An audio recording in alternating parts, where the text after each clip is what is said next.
we're starting off with leeks. I have so much success with leeks, and if any of you guys are out there and intimidated by growing, intimidated by the amount of seeds that I have, just start small and start with like easy things to grow. So the easy things to grow are obviously buying already starts from a garden center. Beans are also super easy to grow. And from there, like just kind of building your confidence up. And for years, I was always told you need to have sandy soil for leeks. You have to have a certain amount of, a certain type of soil. I literally grew these from seed last year thinking I'm not gonna have any success. I'm like, you know what? I'm just gonna learn something. I've gotta start somewhere. I don't have anything spectacular in my soil. I actually have horrible soil with compost on top. These things are growing like crazy. It just proves to you that everyone has an opinion. I have my opinion, you have your opinion, but not everyone is right. Everyone has their own experience. I believe that you can grow leeks in anywhere. If I hadn't just gone out and said, you know what, forget it, I'm gonna give it a shot, I wouldn't have known how much fun it actually is to grow this stuff. So I am growing the Tendorna from last year, but I also decided to get giant Musselburgh for this year. So we're growing leeks again. And I've got a whole ton of lettuce. I grow a lot of lettuce in my hydro tower all year round. And I grow the cut and come again. There's basically 3 types of ways that I've grown lettuce in the past. And that's with individual heads grown in succession. So basically every 2 weeks or every week, I have a space this big and I just take a month's worth and I plant out lettuce every single week. And then I just pick out whatever I need. The next way that you can grow lettuce is you can either do this in the ground or in a hydro tower. This is what I do in the hydro tower. And it's when you have basically a head of lettuce and you pick around all the outside and it just keeps growing out from the middle. That one is by far my favorite when I grow in the hydro tower. And that's just because it's easy for me to pick around all the edges and then just let the thing keep growing. My favorite outdoors though is the easiest for me because I literally don't have to think about it. I'm not planting something every week. I'm not picking around the outside because those, especially outside, those tend to be the most muddiest and dirtiest leaves because it gets like splashed from when you're watering the garden. Because I don't have a drip system, is cut and come again. So what you're basically gonna do is I take a whole bunch of different lettuces, I put them in a small bowl and I mix them all up. So I'll take like basically a little bit from every package. And I'll put them in a bowl and then I make little trenches in the soil. And there's kind of 2 ways that you can do this. You can either do it all in one shot or you can break it up into 2 shots. So say you have a space like this big, you do your trenches with your finger because it doesn't need to be very deep at all. And then you're gonna take your seeds and you're just gonna sprinkle down those trenches. You don't have to be very precise with your planting. They can be close together, they can be a little further, just kind of be as even as possible. And if you want to do it all in one shot, you can. That's just what I do because I don't have time in my life to be super finicky in my garden. It's not even necessary with this method to break it up into sections because of how you're going to harvest it. So going back, you're going to sprinkle your seeds down all your trenches. What you're going to do is you're going to wait till your lettuce is about at least 4 or 5 inches tall. Then what you're gonna do is you're gonna grab a pair of scissors, or if a knife is easier for you, and I'll show you guys once the season comes in how I harvest it. But you're gonna grab your hand and then you're gonna go about 2 inches above the soil line and you're just gonna give your lettuce a haircut. Now, I find it easier to grab it first and then cut because you're already holding what you're gonna cut off in your hand versus just cutting it and then having to pick up everything off the soil. So you're gonna grab it, you're gonna cut it, and then you're gonna put it in a bowl. And then you're just gonna cut however much you need.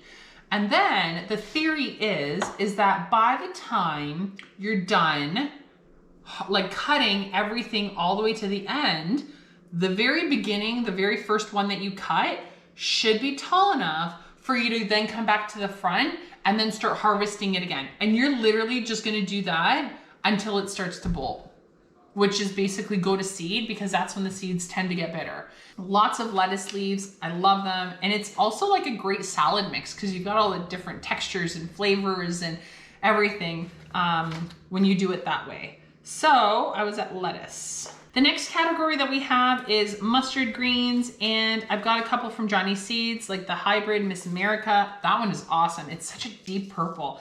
And I've also got scarlet frills. Those are excellent tasting. They're not very spicy at all.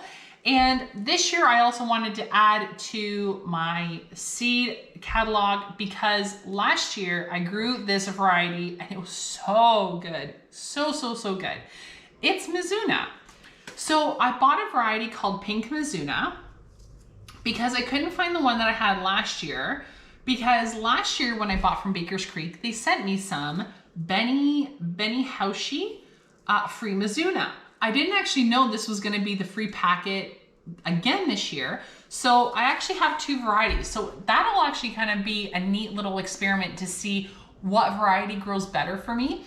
And I also got a red veined or red stalked dandelion as well, and this one's called Italico Rosso. The way that I use these is I stick them in stir fries.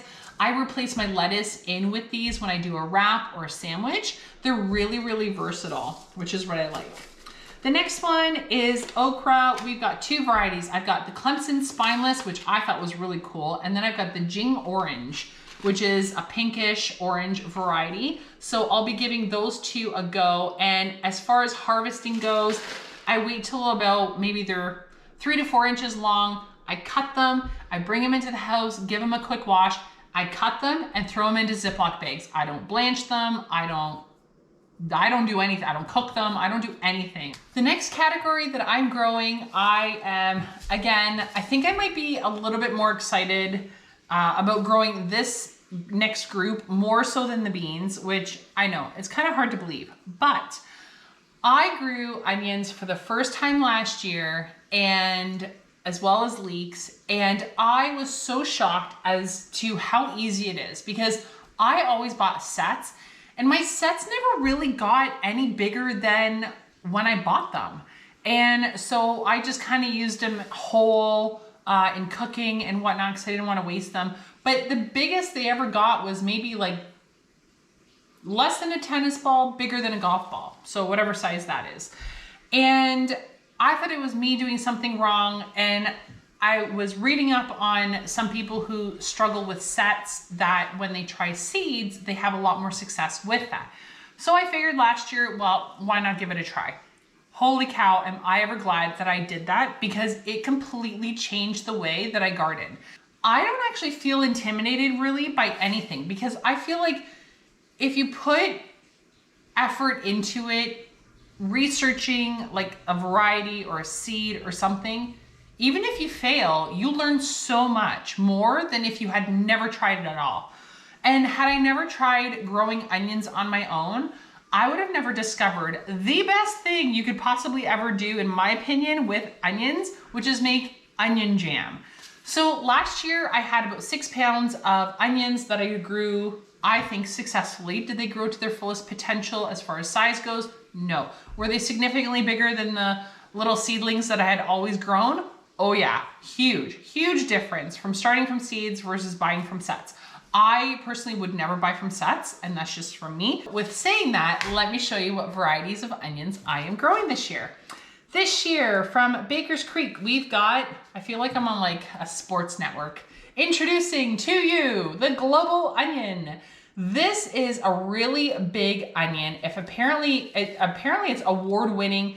If you want a giant exhibition onion with super sweet complex flavor, this is your guy. I couldn't find seeds anywhere except Baker's Creek, which is why I really love going to Baker's Creek, because stuff you can't find anywhere, they pretty much have it. Like, they're my next go-to. Like, if I can't find something at West Coast Seeds, I go right directly to Baker's Creek, and they pretty much have it 99% of the time. So we've got our global onion, and I've got an Ailsa Craig. This is also another really big sweet onion, and I'm going to be doing mostly onion jams with these sweet onions. I'm going to set aside some, but sweet onions tend to not be the greatest as far as shelf stability and how long they can kind of hang out in your pantry for, but that's okay because I can easily go through these first, so I'm not worried about that whatsoever. And then we've got Walla Walla. These are phenomenal. They're so easy to grow. They were the first ones. Last year I grew Kelsey, Walla Walla, and Patterson, and these were the first ones to pop up. They were the fastest growing. They actually got really, really big. Like for me, big last year, being an inexperienced onion seed or starting onions from seed grower, they were about a little bit smaller than my hand. So I thought that was phenomenal. Could they have done better? Yes. But also last year I had a huge irrigation problem, and the bed that they were in did not get, that whole bed struggled with water huge. We've also got these guys. Then we've got the Kelsey. I grew these last year. Very, very happy with all three varieties. Well, sorry, Patterson wasn't crazy about it, but I think it was because of my water. But even with having water issues, the Walla Walla and the Kelsey were absolutely, they grew fantastic, and I squished them. So I grew about anywhere between 4 and 7 seeds in each slot. That's what I started, and that's what I planted out, and they just kind of grew apart from there. So could they get bigger if I just planted literally one in each space? Of course, but I crowded them. I didn't have a ton of space, and they still did amazing. And I also have Patterson. I want to give these another go. I don't have a crazy amount of seeds. These are long-term storage onion. They're what you pretty much find like in those bags at the grocery store with the super, super thick skin. I like to use the skin when I make my vegetable stock or chicken, or basically all of my stocks. I cut the bottom where the roots are, and I cut the stem if it's looking kind of like it's had better days. And I just basically throw all of my skins into a Ziploc bag, and then I just pull out what I need when I'm making my stock, and that way I don't have to actually get into my onion stock. The next one is a Cabernet. I've never grown a red one, but, and I haven't ever grown a red one from actually seed starts either, now that I think of it. So I'm actually really excited to see about this, the flavor complexities. These ones are better kind of for fresh eating, like in broccoli salad and that sort of thing. I want to put them in our potato salad. So I'm really excited actually to do this one. It's the best for organic production, which that is the main reason why I got this one, this particular variety, and that's the Cabernet. Next on the docket is peas, alderman, and little marble. I wanted to give these guys another shot. Little marble and alderman were the best producing last year, and I just had them like, I had a section of the telephone pole or pole man or something like that, and then I had a section of the alderman, and then I had a section of the little marble. These two I found the best. The telephone pole, or whatever that variety is called, it didn't, like, there were hardly any pods, and there were hardly any flowers on there. So I decided to scrap it, and I'm only actually going to do 2 shelling peas, and I'm going to do this over at the half acre. And I'm going to just direct seed sow these. I'm not going to bother with little seedling trays. They're fast enough on their own. I don't go crazy deep. I literally just, I lay them in the dirt, then I just poke them in the ground for about 1 inch. And then I just basically plant them almost the same way as I do with my lettuce. So I'm going to be doing a test trial because we really go through a lot of peas, and I don't want to have to buy them from the store. And organic peas are just, if you can find them, just crazy expensive. I also have green arrow. Now, I don't really have much experience with these. I've never grown this variety. I picked this because it tells me to plant it actually in July and August for a fall harvest, which would be awesome because I could have these like late spring, early summer, and then I could have a second crop, which would be awesome because I'm not doing everything all at once. I kind of have a break, and then the kids will have something to do in the fall as well. So that's why I wanted to get this. And also the amount of aphids that were in my yard last year was just absolutely crazy. Like you could literally like pick off like groups of them, which sounds disgusting. And it was at the time. And now thinking of it, it's still gross. But the amount of aphids on my celery, like literally on everything. I had my hydro tower outside. They were all over the mustard greens out there. So with the fact that this one said it's so only P-nation resistant varieties in area where aphids carry this virus. I don't know if they carry the virus or not. My peas last year, they were like tucked up in a corner where the aphids weren't. The aphids were basically down here at the patio. I didn't really see any aphids, although I had a bunch of cute little spiders and I found a praying mantis up there. So I don't know if that had something to do with it, but regardless, I wanted to give this one a shot. Mainly, yes, it has that definite perk of being resistant to that aphid virus, but also because I can plant this in July and August and have a fall harvest. The next one is my pepper section. I'm not doing a crazy amount of peppers. I've never really had luck growing tons and tons of peppers. And the Honest Farm, the organic farm, gives me a phenomenal price on peppers. That my approach to peppers is grow them for fun and grow varieties that she doesn't grow. So I checked with her. She will not have a peppercini. I want to pickle these. And I wanted to grab a jalapeno pepper that I can make cowboy candy with, that my family's gonna be more open to. Because the cowboy candy that I made this year was just regular jalapenos that the Honest Organic Farm has, and they're so crazy hot. So this year I was specifically looking for a jalapeno pepper that was basically on the lowest scale of hotness goes, like for spice. And I think I found it. So Tam jalapeno, it's very mild taste, mild jalapeno style, the same delicious flavor, but much less the heat and very productive. So I ended up grabbing 2 of these because you never know from year to year, and these seeds will be fine for a few years. But the shishito peppers from the CSA that I got, they had 2 varieties from 2 different, they had shishito peppers from 2 different places. They had Johnny's seeds from the States, and then they had West Coast seeds.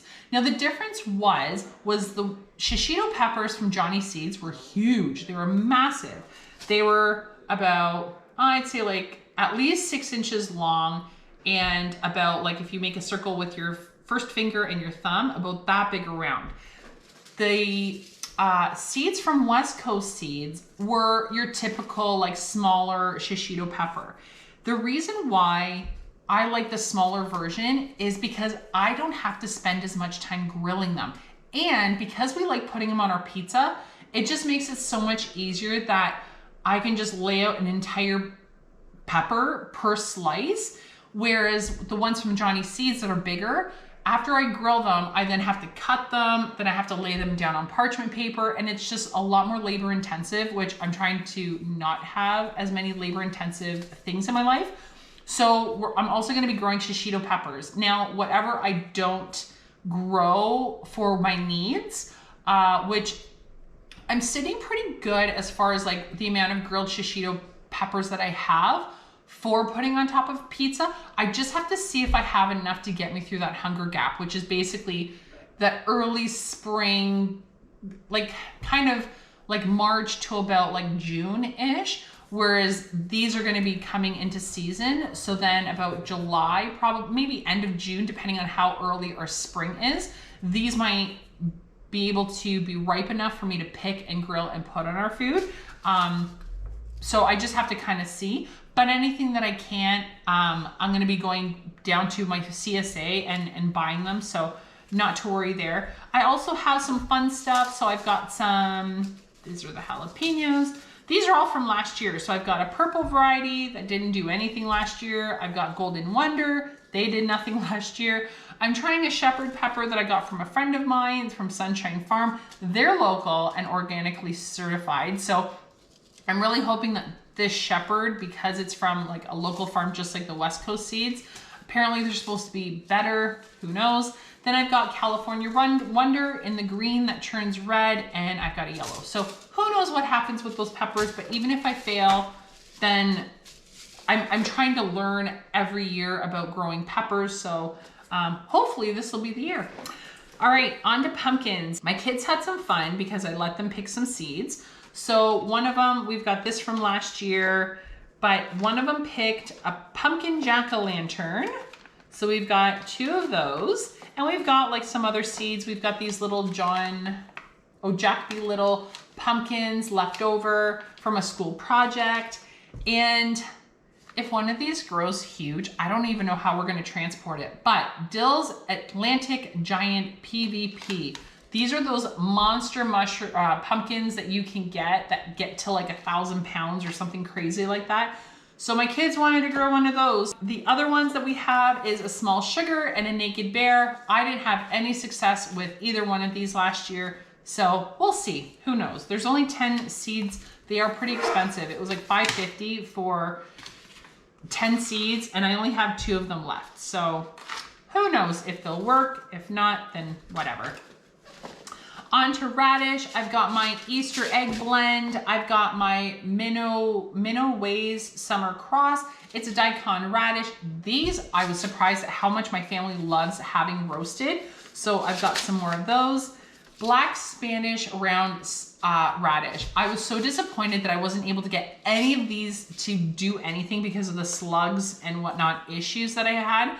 But I love shredding this like cheese and mixing it in cottage cheese and just putting it over a piece of rye toast. Oh, I could just eat that all day. It is such a great radish. It's got this crazy crunch into it. It's not spicy. It doesn't have that peppercorny taste that spicy radish can have. It's just, oh, it is a delicious, delicious radish. Next up, zucchini. So this is another one that I really have to step up my game because I made Canadian pineapple, which is basically zucchini and pineapple juice. I'll link that video down below. And I am also, that is another one of the things in the pantry that I'm rationing off. So in this year's experiment, I need to see what variety is great for growing really big squashes and productivity, because I'm gonna be very selective with which ones I kind of cut off when they're smaller, because the Canadian pineapple, I need the zucchini to be a significant size, so like about the 3-foot range, and when they get nice and big and fat, because they get tougher. And in order for me to be able to can it properly without it completely disintegrating, I need that zucchini to get to that huge size, because that's when they get really tough. But when you can it, they get really soft, and they don't really have the consistency of pineapple where you get all those like little pieces that kind of fall apart when you have like a triangular piece. But it's zucchini that tastes exactly like pineapple. It is awesome, and we love that on pizza and pasta. When I do Chinese food, that I want to say beef and vegetables, and I want to throw some pineapple pieces into there for sweetness. So I've got Black Beauty and I've got Desert. I have no idea what variety is going to be better. In all of my research, I could not find a zucchini that is great for picking when they're huge. Everything said, oh, it's productive, it's this. A lot of them said they slow down if you let too many get big, which I want the exact opposite. I don't want to harvest a bunch when they're small, like maybe a few for fresh eating. But my plan is I need big hunkin' zucchinis, and I need a lot of them. And I need the plant to keep pumping them out. So we'll see. You guys are coming along with me on the journey, so we'll see. And I also want to see if Goldie and Yellowfin can be turned into Canadian pineapple as well. So we'll see. I have no idea. One is 50 days, one is 55. So we'll see. The other ones that I have is I have some patapans left over from last year. I have Sunburst, and then I have Bush Scallop. This is the only one that I was able to get one tiny scallop out of any of my plants. I think it was because I had the watering problem. They were stressed out. So we'll see what happens this year. And as far as squashes go, I don't have any new ones except the Honey Boat Delicata. And that's because of the size. I don't like, yes, I have an Long Island cheese. I do have a Misque de Province. those are ones that get huge.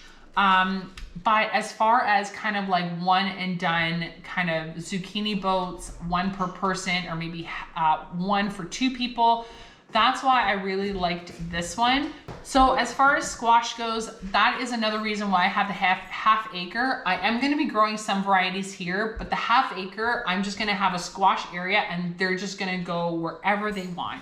And then I've got my teas. I've got some calendula, nasturtium, spearmint, Mexican marigolds, bergamot, borage. I've got some chamomile.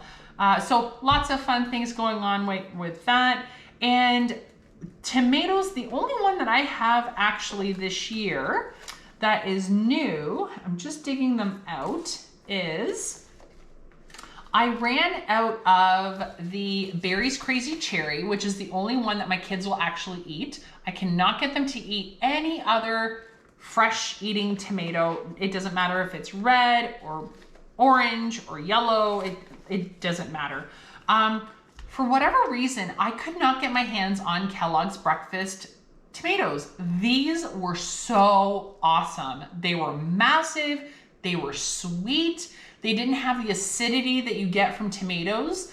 But Baker's Creek didn't have them this year, so I don't know if they've just stopped carrying it, but it looks like the Dr. Witch's Yellow is the closest that I could find to the Kellogg's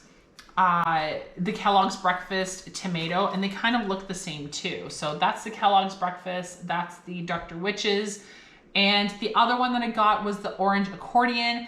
There is an Instagram, I think she's in Denmark, that I follow, and she has a bunch of these like really cooped up, like folded in tomatoes, and they remind me of a variety of dog. I want to say it's like a wrinkled dog or a wrinkled bulldog or something like that, where there's so much skin, it's just like wrinkled all into each other. And when you cut them in half, they just have these super cool shapes to them. So I'm trying those three, well, just the two, the Orange Accordion and the Dr. Witch's Yellow.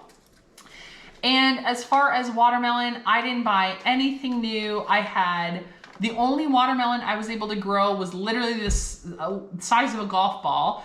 I cut it in half and it had the tiniest little pink area. I gave that to the dogs. I gave a half to each of them. And so I'm also hoping that at the half acre, I have a lot more success than I did last year with the watermelons and melons and honeydew melons and cantaloupe and all the good things. And that is everything. So these are all the seeds that I'm working with this year. I'm so excited for you guys to come along with me and have some fun, learn something. I am always wanting to learn more, and I will see you guys on the next episode. If you liked this episode, if you're still with me, make sure you hit that like button so I know if you like the content that I'm putting out, and hit that subscribe button, and I will see you guys on the next episode. Bye guys.